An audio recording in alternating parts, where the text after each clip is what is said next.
کیا جانا چاہیے، جو اس قابل ہیں وہ میرے اور آپ کے محبوب آقا نبی اکرم صلی اللہ علیہ وسلم ہیں۔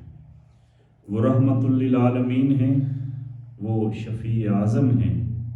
وہ شفیع المذنبین ہیں، وہ خاتم النبیین ہیں،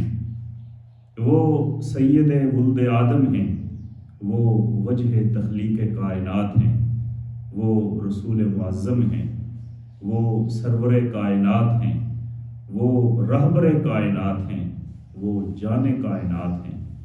لہذا ان کا ادب وہ سب سے پہلے، اور یہ وہ نازک اور حساس لمحہ ہے کہ اگر یہاں ذرہ برابر بھی بے ادبی ہو گئی تو بات صرف یہ نہیں ہے کہ کوئی گناہ ملے گا، بلکہ اس سے قبل تمہارے جتنے نیک اعمال تھے وہ بھی ضائع ہو جائیں گے۔ اس لیے کل کے درس میں آپ نے سنا کہ یا ایھا الذین آمنوا لا ترفعوا اصواتکم فوق صوت النبی ولا تجہروا له بالقول كجہر بعضکم لبعض ان تحبط اعمالکم وانتم لا تشعرون، کہ ایمان والوں اپنی آوازوں کو بھی نبی رحمت صلی اللہ علیہ وسلم کی آواز سے بلند مت کرو، اور جس طرح تم آپس میں ایک دوسرے کو مخاطب کرتے ہو اس طرح نام لے کر میرے محبوب کو مخاطب نہیں کرنا۔ سب سے پہلی چیز یہ ہے، اعمال سے بھی پہلی چیز ہے ادب سیکھو۔ با ادب با نصیب، بے ادب بے نصیب۔ جس نے ادب سیکھ لیا وہ کامیاب ہو گیا۔ اور دراصل ادب انسان اس وقت تک کسی کا کر نہیں سکتا جب تک اس کی عظمت، جب تک اس کا مقام، اس کا رتبہ اور اس کی محبت کو اپنے دل میں نہ ڈال لے۔ اگر کوئی نبی کائنات صلی اللہ علیہ وسلم پر ایمان لانے کے باوجود وہ آپ کے مقام اور آپ کی عظمت سے ناآشنا ہے، کبھی بھی وہ نبی صلی اللہ علیہ وسلم کا اس طرح ادب کر ہی نہیں سکتا۔ آپ جہاں بھی بے ادبی کا کوئی تھوڑا سا شائبہ دیکھیں گے تو سمجھ جائیں کہ یہ شخص مقام مصطفیٰ سے ناآشنا ہے، یہ مقام رسالت کو جانتا ہی نہیں ہے، یہ نبی رحمت صلی اللہ علیہ وسلم کی عظمتوں کو، آپ کی بلندیوں کو، آپ کی رفتوں کو، آپ کے مقام کو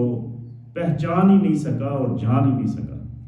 اسے معلوم ہی نہیں کہ اللہ کے نبی کی شان کیا ہے، اللہ کے نبی کا مقام اور مرتبہ کیا ہے۔ نبی رحمت صلی اللہ علیہ وسلم کا شہر مدینہ، ہم نے تو اپنے اکابرین کو دیکھا، امام مالک ابن انس کو دیکھا، امام احمد بن حنبل کو دیکھا، دیگر بزرگان کو، کہ وہ تو مدینہ شہر میں جوتے پہن کر نہیں چلا کرتے تھے، وہ اپنی اونٹنی یا گھوڑے کے اوپر سواری مدینہ شہر میں نہیں کیا کرتے تھے کہ کہیں میری اونٹنی کا یا میرے گھوڑے کا پاؤں اس جگہ پہ نہ لگ جائے جہاں کبھی نبی کائنات صلی اللہ علیہ وسلم نے قدم رکھا ہو، تو یہ بھی گستاخی ہے۔ وہ تو حدیث پڑھانے کے لیے آتے تو اس طرح تیار ہو کے آتے، اور حدیث کے دوران اگر کبھی کوئی حادثہ بھی ہو جاتا، مثال کے طور پر حضرت امام مالک ابن انس کو ایک بار حدیث پڑھاتے ہوئے ایک زہریلے بچھو نے کاٹ لیا، تکلیف کے مارے آپ کا رنگ نیلا ہو گیا اور پسینہ اور آنسو بہنے لگے، لیکن آپ اسی طرح ادب سے بیٹھے رہے اور حدیث کو مکمل کی۔ فرمایا اگر میں حدیث کو درمیان میں چھوڑ دیتا تو یہ بے ادبی اور گستاخی کہلاتی۔ اس لیے آج بھی نبی کائنات صلی اللہ علیہ وسلم کے در پر لکھا ہوا ہے لا ترفعوا اصواتکم فوق صوت النبی ولا تجہروا له بالقول كجہر بعضکم لبعض۔ جب آپ درود و سلام کے لیے باب سلام سے گزر کر نبی کائنات صلی اللہ علیہ وسلم کی حضور مواجہ شریف میں جاتے ہیں تو یہ سنہری جالیوں کے اوپر یہ آیات لکھی ہوئی ہے۔ ادب سب سے بڑی چیز ہے، جس کو ادب جیسی دولت مل گئی اسے سب کچھ مل گیا، بلکہ سچ کہوں تو سب کچھ ملتا ہی ادب سے ہے۔ میرا فکرہ نوٹ کر لیں کہ سب کچھ ملتا ہی ادب سے ہے۔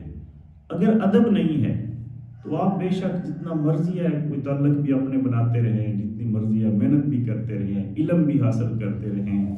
اور بڑے بڑے ریفرنس یاد کر کے ان کو رٹے بھی لگاتے رہیں، اور بڑی بڑی خطیبانہ گفتگو بھی کرتے رہیں، اور بڑے بڑے علوم اور منطق اور فلسفے بھی سیکھ لیں، اگر ادب نہیں ہے تو آپ اندر سے خالی اور کھوکھلے۔ جو چیز آپ کی شخصیت کو کمپلیٹ کرتی ہے، مکمل کرتی ہے، وہ ادب ہے۔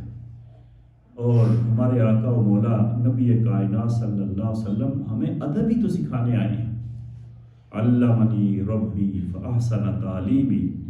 وادبنی ربی فاحسن تادیبی۔ میرے آقا فرماتے ہیں کہ میرے رب نے مجھے وہ علوم دیے ہیں کہ اس سے بہتر علوم دنیا میں ہے ہی نہیں، اور میرے رب نے مجھے وہ آداب سکھلائے ہیں کہ اس سے بہتر آداب دنیا میں ہے ہی نہیں۔ فرمایا انا بعثت معلما، میں استاد بنا کر بھیجا گیا ہوں، اور میں اس لیے بھیجا گیا ہوں کہ میں تمہارے مکارم اخلاق کی تکمیل کروں۔ اور نبی کائنات صلی اللہ علیہ وسلم نے جب اخلاق کی تکمیل کی، نفس کا تزکیہ کیا، ادب سکھایا، عرب کے وہ بدو، عرب کے وہ جاہل، وہ بھیڑ بکریاں چرانے والے چرواہے، وہ شراب اور نشے میں دھت، وہ بیٹیوں کو زندہ گاڑنے والے، وہ لات منات اور عزا اور حبل کے پجاری،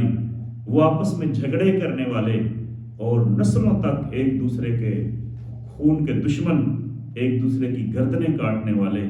وہ اخلاق اور کردار اور عظمت کی ان بلندیوں پہ فائز ہوئے کہ جہاں انہیں آسمان کے رب نے دیکھا تو وہ بھی خوش ہو کر پکار اٹھا رضی اللہ عنہم ورضوا عنہ، کہ آج یہ انسان مقام انسانیت کی اس بلندی پہ فائز ہو چکے ہیں جہاں ان کا رب ان سے راضی اور وہ اپنے رب سے راضی ہو گئے۔ یہ جو تعلیمات نبی کائنات صلی اللہ علیہ وسلم نے دی، یہ جو معاشرے کو بدلا، یہ جو ایک زبردست قسم کا فکری انقلاب برپا کیا،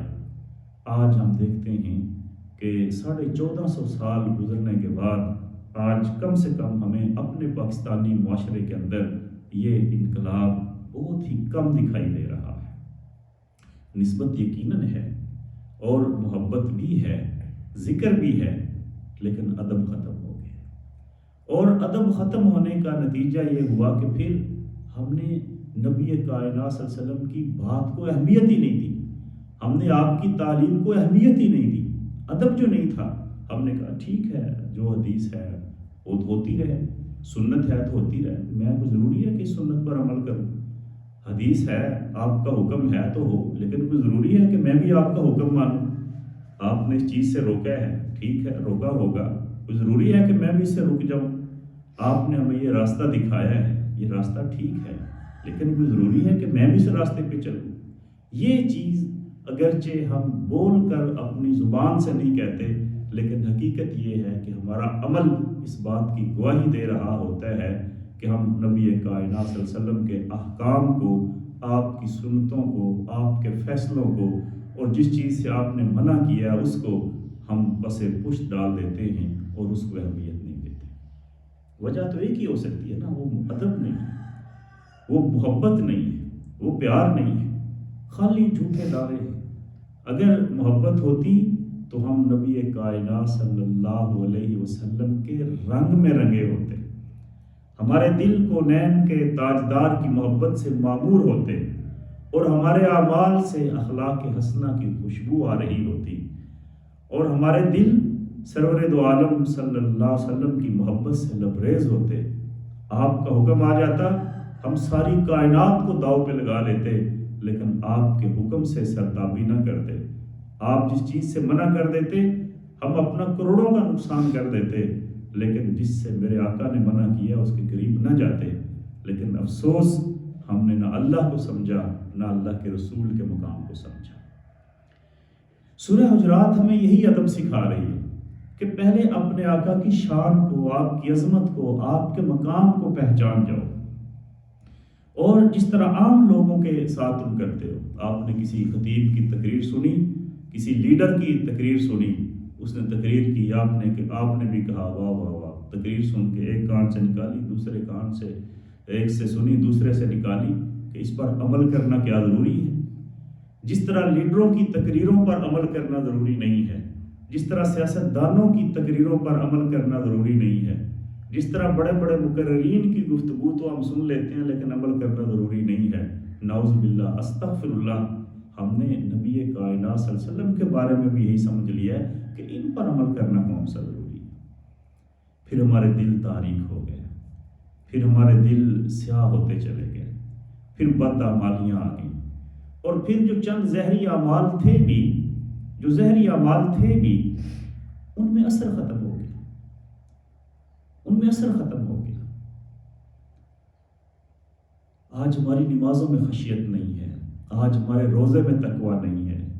آج ہمارے ذکر میں سکینت نہیں ہے، آج ہمارے راتوں کو اٹھ کے تہجد پڑھنے میں بھی وہ سکینت اور وہ طمانینت نہیں ہے۔ سبب کیا ہے؟ سبب یہ ہے کہ ہمارے دل نبی کائنات صلی اللہ علیہ وسلم کی محبت سے کھو گئے۔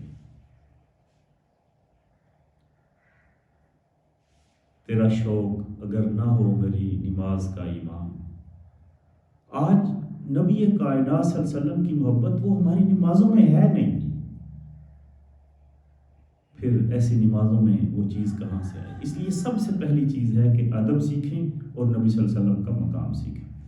یہ پہلی 5 آیات بالخصوص نبی کائنات صلی اللہ علیہ وسلم کے ادب سے ریلیٹڈ ہے، اگلی بھی انہی میں سے ہیں، اور یہاں ایک واقعے کا ذکر کیا گیا، اور اس واقعے میں جو سبق تھا اس سبق کو سب سے پہلے رکھا گیا۔ کیا ایمان والو، سنی سنائی باتوں پر یقین نہ کیا کرو، اپنے کانوں کو کچا نہ رکھو۔ فرمایا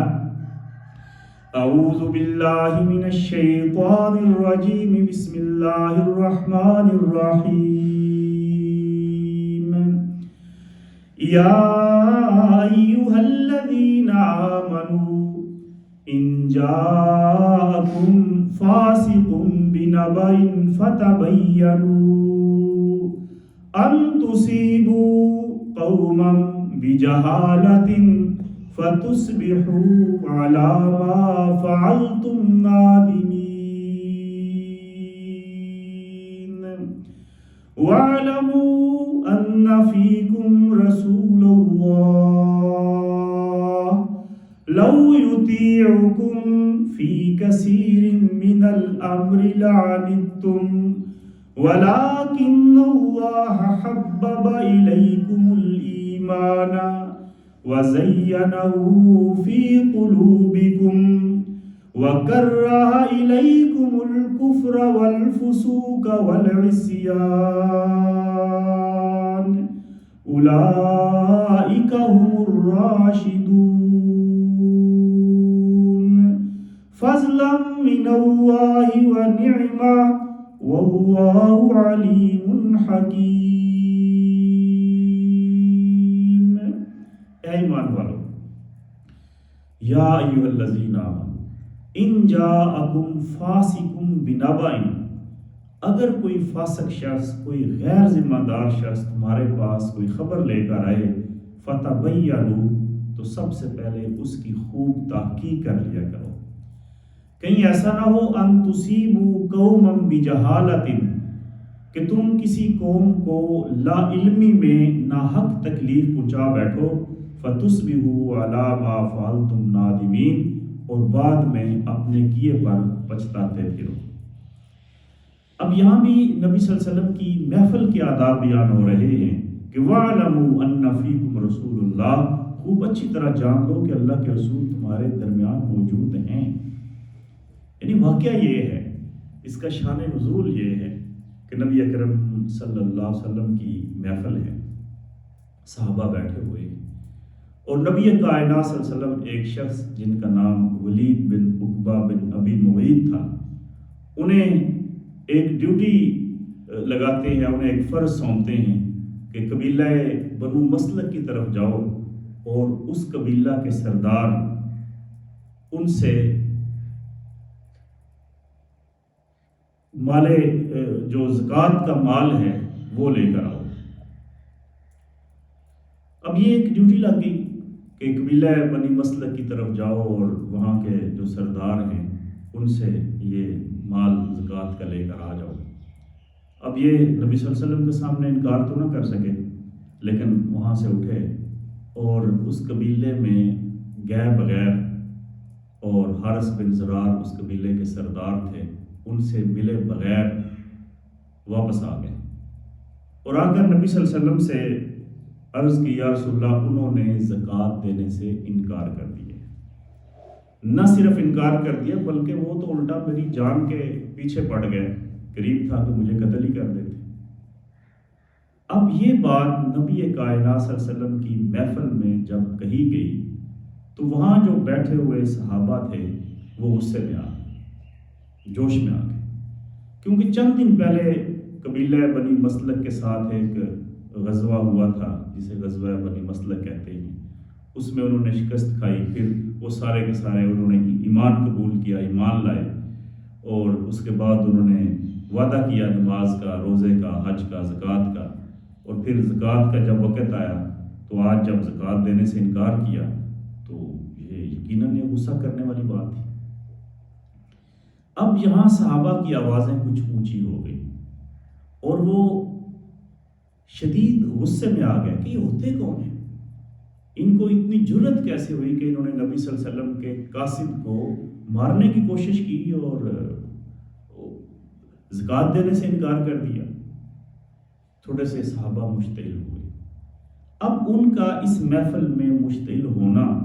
اور نبی صلی اللہ علیہ وسلم کی موجودگی میں اونچی آواز میں بات کرنا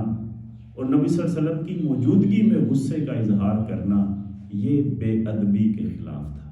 اس پر اللہ نے قرآن نازل کر دیا کہ خوب اچھی طرح جان لو، وَاعْلَمُوا أَنَّ فِيكُمْ رَسُولَ اللَّهِ، اللہ کے رسول تمہارے درمیان موجود ہیں، لَوْ يُطِيعُكُمْ فِي كَثِيرٍ مِّنَ الْأَمْرِ، اگر وہ بہت ساری باتوں میں تمہاری رائے کوئی ماننا شروع کر دے اور تمہارا کہنا ماننا شروع کر دے، لَعَنِتُّمْ، تو تم مصیبت میں پڑ جاؤ گے، تمہارا یہ کام نہیں ہے۔ جب نبی صلی اللہ علیہ وسلم موجود ہیں، اس نے آ کر بتایا، خاموشی سے سنو کہ نبی صلی اللہ علیہ وسلم اس بارے میں کیا کہتے ہیں، آپ کا موقف کیا ہے، آپ کا رد عمل کیا ہوتا ہے۔ یعنی عجیب بات ہے کہ بڑے بیٹھے ہوئے ہیں اور ان کی موجودگی میں آپ جو ہے وہ غصہ بھی کر رہے ہیں اور تبصرے بھی کر رہے ہیں اور ایکشن لینے کی بات بھی کر رہے ہیں۔ اور صحابہ نے کہا، یا رسول اللہ، ایکشن لینا چاہیے ان کے خلاف، ان سے جنگ لڑنی چاہیے، ان کو جرأت کیسے ہوئی۔ اب ہوا یہ کہ یہ جو ولید بن عقبہ بن ابی معیط ہیں، ان کے بارے میں کئی لوگ تو یہ بھی کہتے ہیں کہ کبھی پرانے زمانے میں انہوں نے قبیلہ بنی مسلک کا کوئی بندہ قتل کیا ہوا تھا، تو چونکہ ایک اس وجہ سے ایک دشمنی چل رہی تھی تو یہ وہاں گئے بغیر ہی ڈر گئے، چونکہ میں نے ان کا بندہ زمانہ جاہلیت میں مارا تھا، کہیں یہ انتقام نہ لیں وغیرہ وغیرہ بہت ساری باتیں۔ لیکن اصل بات یہی ہے جو قرآن نے کہی ہے، اور قرآن نے یہاں لفظ فاسق کہا ہے، ان جاءکم فاسق، اور یہ جو فاسق کا لفظ استعمال کیا گیا یہ ولید بن عقبہ کے بارے میں ہی کیا گیا۔ اور عقبہ بن ابی معیط جو ان کے والد تھے، یہ وہ شخص تھا جس نے نبی کائنات صلی اللہ علیہ وسلم کے گلے میں کپڑا ڈال کر بھل دیا تھا، اور اتنے بل دیے تھے کہ آپ کا چہرہ سرخ ہو گیا تھا اور نبی صلی اللہ علیہ وسلم کی آنکھیں باہر آ گئی تھی، ابل آئی تھی۔ یعنی نبی کائنات صلی اللہ علیہ وسلم پر مکی دور میں جو ظلم و تشدد کیے گئے، ان میں سے ایک انتہائی دل دہلا دینے والا واقعہ یہ ہے جو عقبہ بن ابی معیط نے کیا کہ حرم پاک میں جا کر نبی صلی اللہ علیہ وسلم کے گلے میں کپڑا ڈال دیا اور بل دینے شروع کر دیے۔ بل دیتا گیا اور وہ کپڑا گھٹتا گیا اور گلا دبتا چلا گیا، اور یہ گلے کی رگیں اس قدر دب گئی کہ سانس آنا بند ہو گیا اور میرے آقا کا چہرہ سرخ ہو گیا۔ اب جب مکہ فتح ہوا تو مکہ کے بڑے بڑے سرداروں میں کچھ لوگ ایسے تھے جو مجبوراً ایمان لائے، اس لیے کہ ایمان نہ لانے کے سوا ان کے پاس کوئی دوسرا راستہ ہی نہیں تھا، یعنی راستہ ہی نہیں تھا۔ مکہ فتح ہو گیا، اب کیا کرتے؟ یا تو جلا وطن ہو جاتے، یا پھر قیدی بنتے، یا پھر وہاں کافر بن کر مسلمانوں کی حکومت میں اور نبی صلی اللہ علیہ وسلم کی حکومت میں ذلت کی زندگی بسر کرتے۔ ان کے پاس کوئی چارہ ہی نہیں تھا اسلام قبول کرنے کے سوا، کوئی آپشن ہی نہیں تھی، لہذا مجبوراً انہوں نے اسلام تو قبول کر لیا، لیکن بہر کیف ان کے دلوں میں ابھی تک کسی نہ کسی کونے میں کوئی کدورت ایسی چھپی تھی جو بعد میں بھی ظاہر ہوتی رہی۔ اسی لیے اللہ رب العالمین نے قرآن مجید میں واضح طور پر فرمایا کہ وہ لوگ جو فتح مکہ سے پہلے ایمان لائے وہ مخلص لوگ ہیں۔ فتح مکہ کے بعد ایمان لانے والے ان کی شان کو، ان کے مقام کو، ان کے مرتبے کو کبھی بھی نہیں پہنچ سکتے، کیونکہ ہمارے آقا تو رحمت للعالمین تھے۔ آپ نے تو اہل مکہ سے اعلان کر دیا لا تثریب علیکم اليوم وانتم طلقاء، جاؤ آج میں نے تم سب کو معاف کر دیا۔ جس نے میرے چچا کے ٹکڑے ٹکڑے کیے، جس نے میرے چچا کا سینہ چاک کر کے جگر اور دل نکال کے ان کے چھوٹے چھوٹے پیس بنا کے اور ہار میں پرو کے گلے میں ڈالا، اس کو بھی معاف کر دیا۔ جس نے میری بیٹی پر ظلم کیے اس کو بھی معاف کر دیا، جس نے میرے ساتھیوں پر ظلم کیے اس کو بھی معاف کر دیا۔ اب میرے آقا نے تو معاف کر دیا، لیکن باہر کیف اس میں کچھ لوگ تھے جن کی فطرت میں ایسی چیزیں رہیں، اور بعد میں بھی ہم نے دیکھا کہ حضرت ابوبکر صدیق اور حضرت عمر نے تو سختی سے ایسے لوگوں کو دبا کے رکھا کہ ان کے دور میں ان کو سر اٹھانے کی ہمت ہی نہ ہوئی، لیکن جو ہی حضرت عثمان کا دور آیا تو پھر حضرت علی کا دور آیا، ان لوگوں نے سر اٹھایا، پھر حضرت علی کے خلاف تو بغاوتیں بھی ہوئیں، پھر آپ کے نواسوں کو شہید بھی کیا گیا۔ تو یہ ان سارے واقعات میں ملوث وہی لوگ تھے جو فتح مکہ کے بعد ایمان لائے یا ان کی اولادیں تھیں۔ تو ان میں ولید بھی ان میں سے ایک تھا، یہ عقبہ بن نبی معیط کا بیٹا تھا، اور قرآن نے خود اس کے لیے فاسق کا لفظ استعمال کیا۔ اب بہت سارے مفسرین ذرا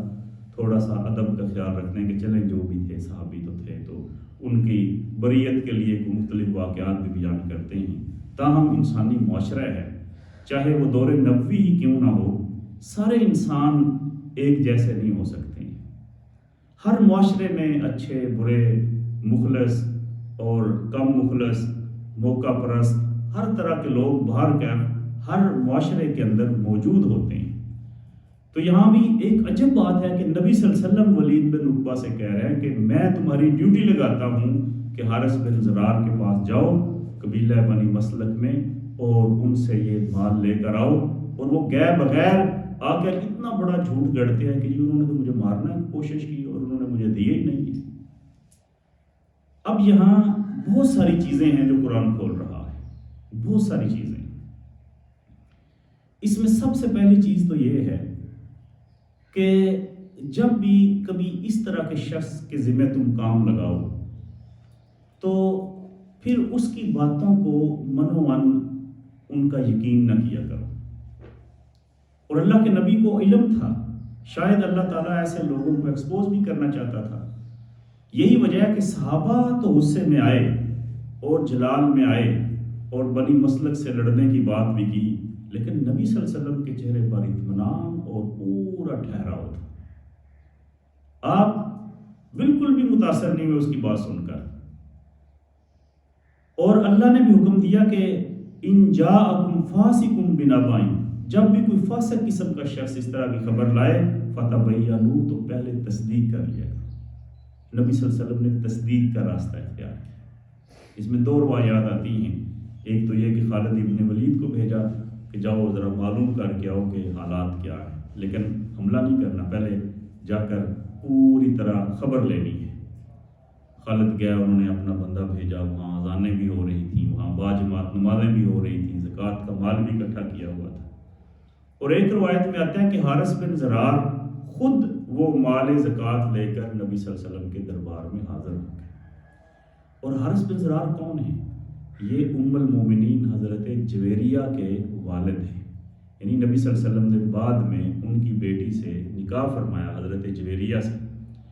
اب اتنی شان والا صحابی، ان کے بارے میں یہ خبر دی جائے کہ وہ تو قتل کرنا چاہتے تھے اور وہ تو میرا بڑی مشکل سے جان بچا کے آیا، وہ زکوٰۃ دینے سے انکار کر دیا ہے۔ اس پر اگر نبی صلی اللہ علیہ وسلم فی الواقع ویسا ہی ایکشن لیتے جیسے صحابہ چاہ رہے تھے،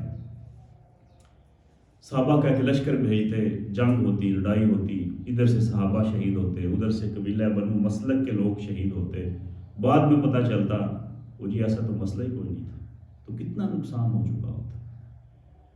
اس لیے 2-3 اصول بنا دیے. ایک تو سب سے پہلے تصدیق کر لیا کرو، فتبینوا، کہیں ایسا نہ ہو ان تصیبوا قوما بجہالۃ فتصبحوا علی ما فعلتم نادمین، کہ تم لا علمی میں کسی کو ناحق تکلیف پہنچا بیٹھو اور بعد میں پچھتاتے پھرو یہ کیا ہو گیا. ایک غلط خبر کی بنیاد پر اتنا بڑا ایکشن اور اتنا بڑا نقصان کر بیٹھے ہم، جو خبر ہی سرے سے غلط تھی. بعد میں پچھتانے سے بہتر ہے کہ پہلے تحقیق کیا کرو. اور وہ صحابہ جو کہہ رہے تھے کہ یا رسول اللہ ایکشن لینا چاہیے، ان سے کہا وَاعْلَمُوا أَنَّ فِيكُمْ رَسُولَ اللَّهِ، خوب اچھی طرح جان لو کہ اللہ کے رسول تمہارے درمیان موجود ہیں. اور دوسری روایت یہ آتی ہے کہ حارث بن زرار خود مال لے کر نبی صلی اللہ علیہ وسلم کی خدمت میں حاضر ہو گئے اور عرض کیا یا رسول اللہ، آپ نے فرمایا تھا کہ میں مال زکوٰۃ کے لیے اپنا کوئی نمائندہ بھیجوں گا. ہم نے مال اکٹھا کیا ہوا تھا، جب کوئی بندہ نہیں آیا تو میں خود ہی لے کے آ گیا ہوں. یہ اب صحابہ حیران، اس کے خلاف ہم تو جنگ کا سوچ رہے تھے، جہاد کا سوچ رہے تھے. تو اس لیے اللہ کے نبی بہتر سمجھتے ہیں. وَاعْلَمُوا أَنَّ فِيكُمْ رَسُولَ اللَّهِ، اور خوب جان لو کہ تمہارے درمیان اللہ کے رسول موجود ہیں. لَوْ يُطِيعُكُمْ فِي كَثِيرٍ مِّنَ الْأَمْرِ، اگر وہ بہت سارے کاموں میں تمہاری خواہشات کو اور تمہارے مشوروں کو اور تمہاری باتوں کو ہی ماننا شروع کر دیں، یہ تو اللہ کے محبوب ہیں، ان کے ہاں تو نہ نہیں ہے، جو کہو گے وہ تمہاری بات مان بھی لیں گے، لیکن لَعَنِتُّمْ، تم خود مشکل میں پڑ جاؤ گے.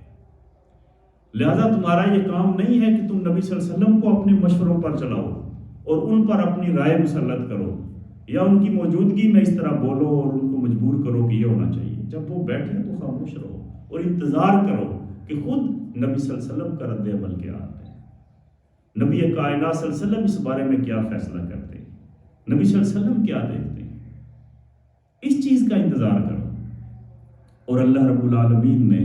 یہاں پھر اپنے محبوب پیغمبر صلی اللہ علیہ وسلم کے صحابہ کو یہ بھی فرمایا وَلَٰكِنَّ اللَّهَ حَبَّبَ إِلَيْكُمُ الْإِيمَانَ،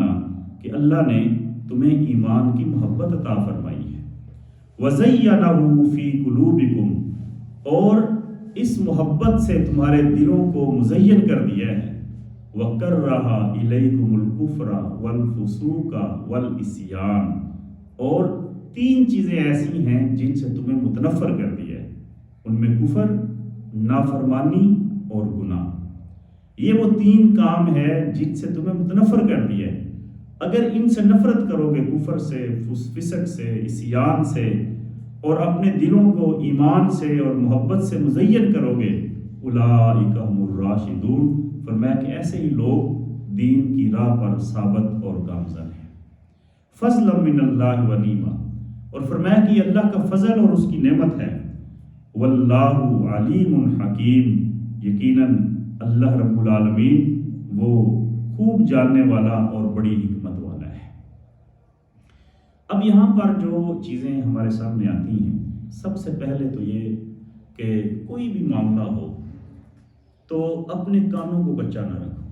ادھر کی بات سنی اور اس پہ یقین کر لیا، ادھر کی سنی اس پہ یقین کر لیا، ایکشن نہیں بھی لیا لیکن دل میں نفرتیں پیدا کر لیں، دل میں کدورت ڈال دی. جب بھی بالخصوص کوئی شخص کسی دوسرے کے بارے میں آپ کو خبر دے رہا ہو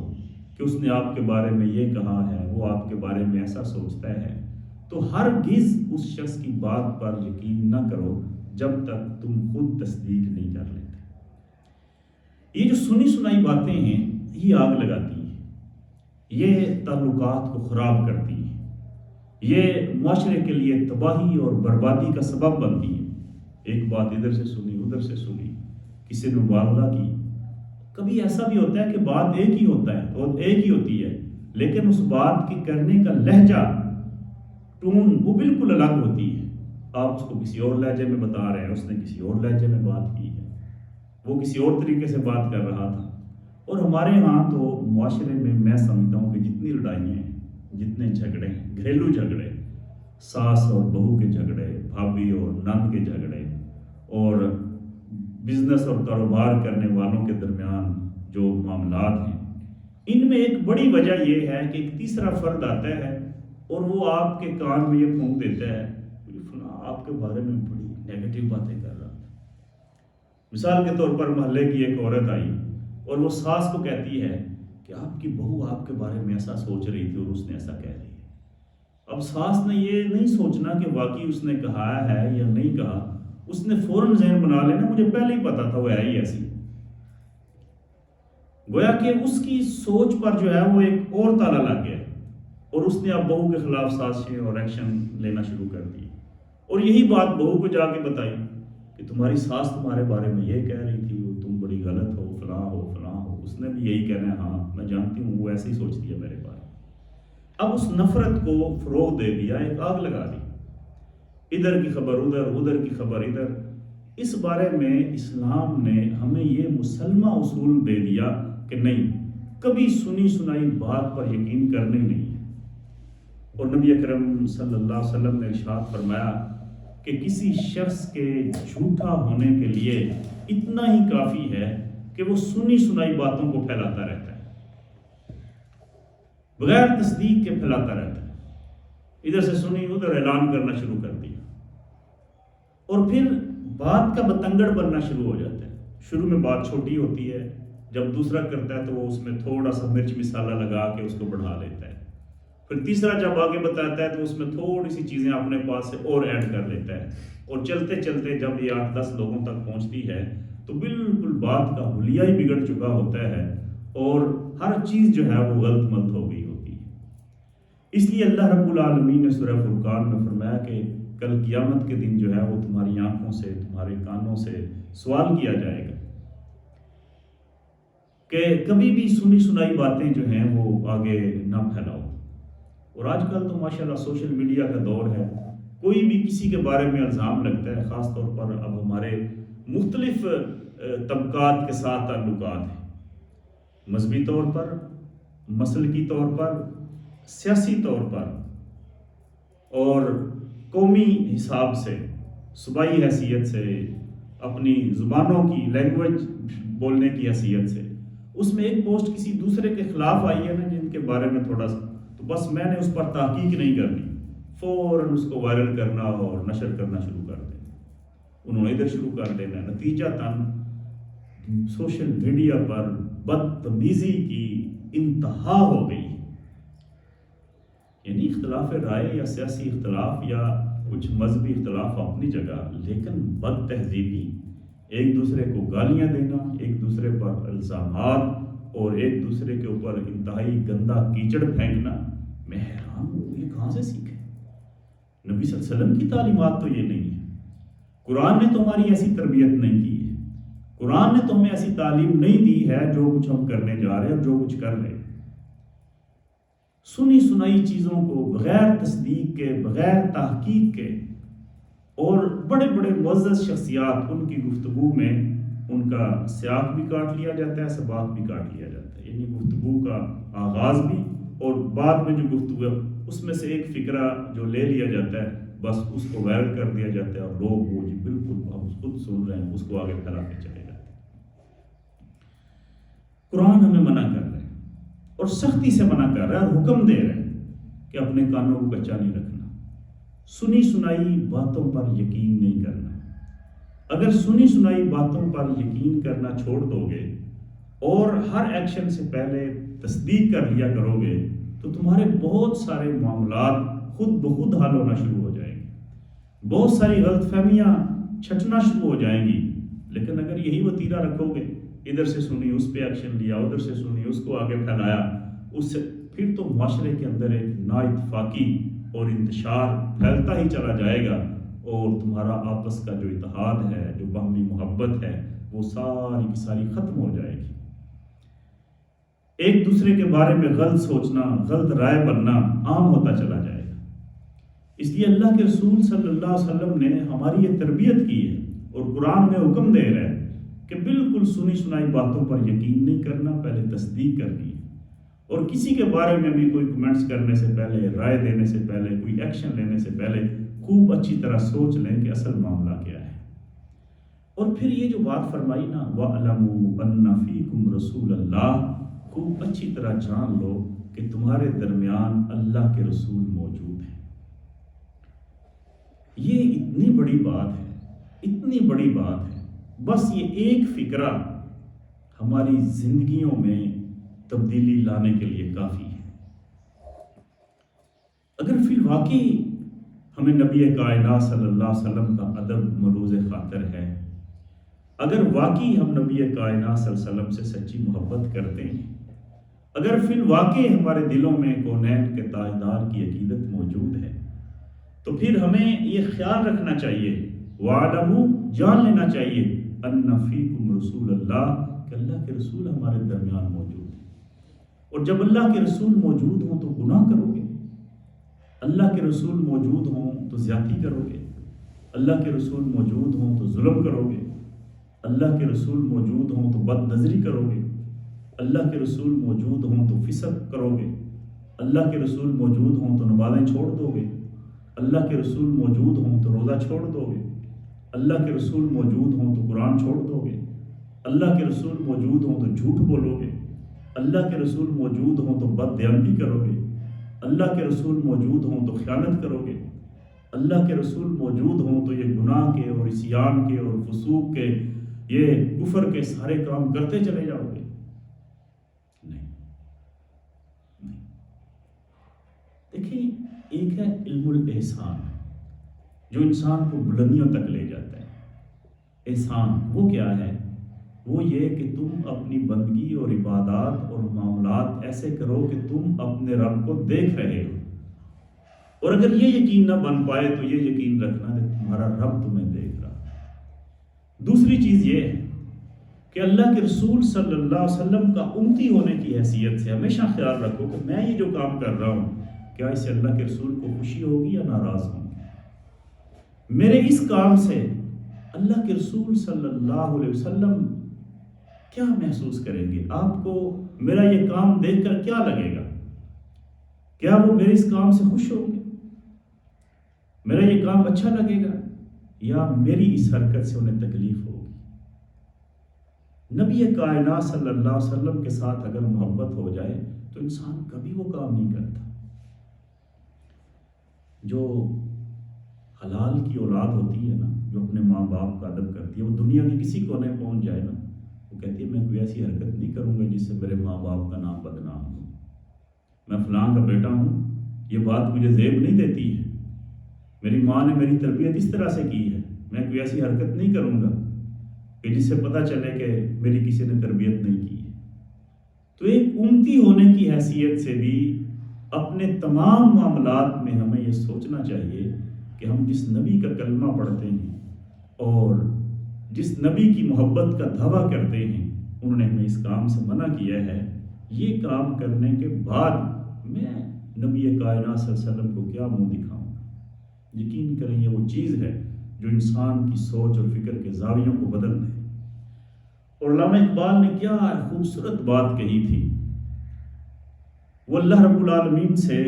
یہ دعا کرتے ہیں کہ ان کی بڑی مشہور ربائی ہے، تو غنی از ہر دو عالم من فقیر، روز محشر عذرہا من پذیر، گر حسابم را تو بینی ناگزیر، از نگاہ مصطفیٰ پنہا بگیر۔ کیا میرے مالک تو دو جہانوں سے غنی اور بے نیاز ہے، اگر تو کل قیامت کے روز مجھے بغیر حساب کتاب کے بھی بخش دے تو تجھ سے کوئی پوچھنے والا نہیں ہے۔ تو ایسا کر سکتا ہے کہ جا تیرے حساب ہی نہیں لینا، تجھے معاف کر دیا، میرے مالک کون پوچھے گا تجھ سے؟ لیکن گر حساب امراتو بینی ناگزیر، اگر میرا حساب کتاب لینا ناگزیر ہو گیا، ضرور آپ نے میرا حساب کتاب لینا ہی ہے،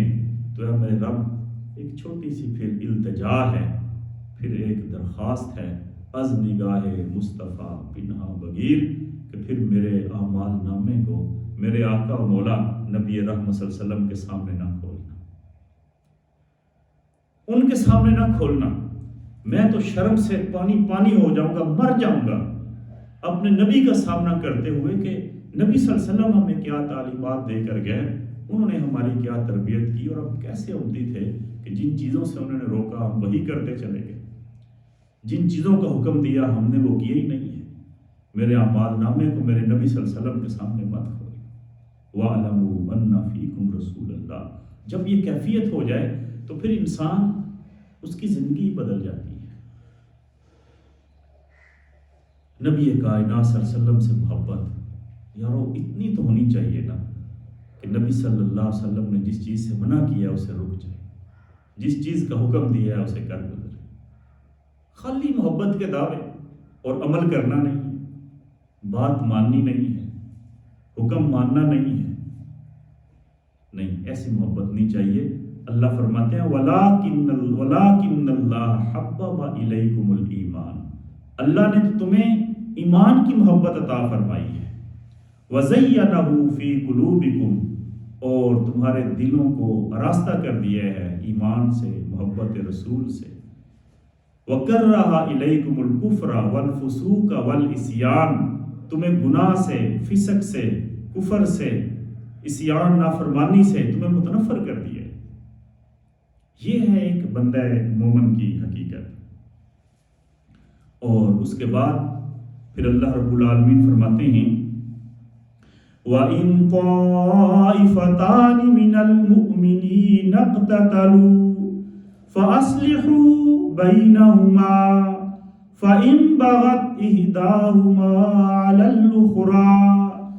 فَقَاتِلُوا الَّتِي تَبْغِي حَتَّى تَفِيءَ إِلَىٰ أَمْرِ اللَّهِ فَإِن فَاءَتْ فَأَصْلِحُوا بَيْنَهُمَا بِالْعَدْلِ وَأَقْسِطُوا إِنَّ اللَّهَ يُحِبُّ الْمُقْسِطِينَ۔ اگر کبھی ایسا ہو کہ مسلمانوں کی دو چھوٹی چھوٹی جماعتیں، قبیلے، چھوٹے چھوٹے سطح پر، اگر ان کی آپس میں لڑائی ہو جائے، کسی معاملے پر جھگڑا ہو جائے، تو پھر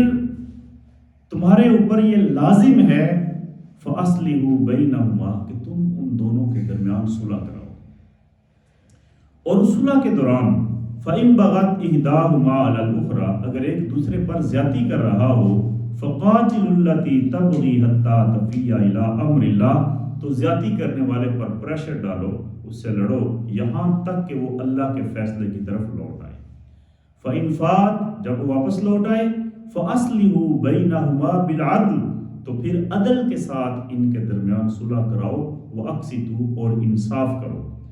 إِنَّ اللَّهَ يُحِبُّ الْمُقْسِطِينَ، بے شک اللہ انصاف کرنے والوں کو پسند کرتا ہے۔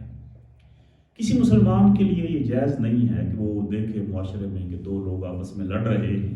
ناراض ہیں، اور وہ کہہ کہ ان کا معاملہ لڑتے رہے۔ نہیں، لازم ہو جاتا ہے کہ وہ اس میں اپنا کردار ادا کرے اور ان کے درمیان صلح کرے۔ اچھا، چھوٹی چھوٹی جماعتوں کا ذکر، طائفہ کہتے ہیں چھوٹی سی جماعت کو۔ اگر مومنوں کی کوئی جماعت، وہ کوئی سیاسی چپکلش ہو، وہ کوئی فکری چپکلش ہو، وہ کوئی خاندانی معاملات ہوں، کوئی بھی ہو،